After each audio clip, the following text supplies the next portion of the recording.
ولكن سيادة الأمين شرفتنا. أهلا وسهلا. إيه هي أهم رسالة في المؤتمر؟ حضرتك عاوز توجهها؟ الرسالة من المجتمعين اليوم نقول أن هذه الدعوة المشبوهة من جماعة وحركة مشبوهة لن تؤثر شيئا، ولن يستمع إليها شباب مصر، ولن يستمع إليها أي من المواطنين، لأنها خلاص أصبحت هذه الحركة معروفة للجميع. لن يستمع إليها أحد، لن تقبل منهم أي دعوات، لأن هذه دعوات هدامة. المفترض أن يقوم الشباب حاليا بالعمل على النهوض بمصر، والدعوة إلى العمل ليست دعوة إلى العصيان ووقف العمل، لأن مصر حاليا تصحو من كبوة بعد فترة كبيرة. نقول أن هناك مجالات للتنمية في كل المجالات الزراعية وغيرها تحتاج إلى سواعد مصر.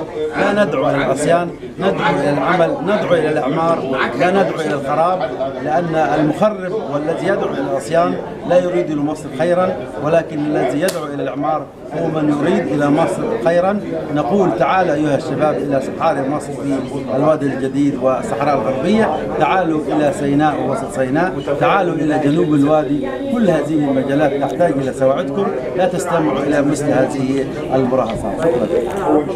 تفتكر حضرتك إن جماعة الإخوان هي اللي بتوجه أصلا 6 أبريل؟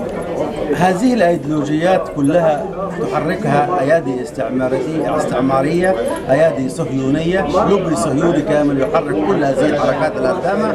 نقول أن هذه الحركات لا تريد خيرا لمصر، نقول احذروا مثل هذه التيارات. حضرتك يا فندم تفتكر إن 6 أبريل إيه الأسباب اللي خرجتها عن مسار الثورة؟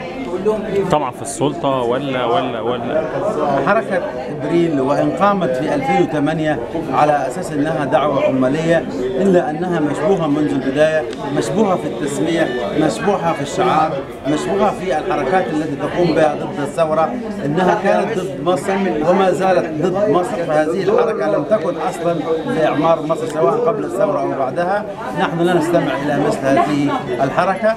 نحن نقول أننا مع مصر، أننا مع القيادة السياسية، مع الرئيس عبد الفتاح السيسي. نقول أننا لن نستمع لهم ولن يستمع لهم شعب. شكرا حضرتك يا فندم.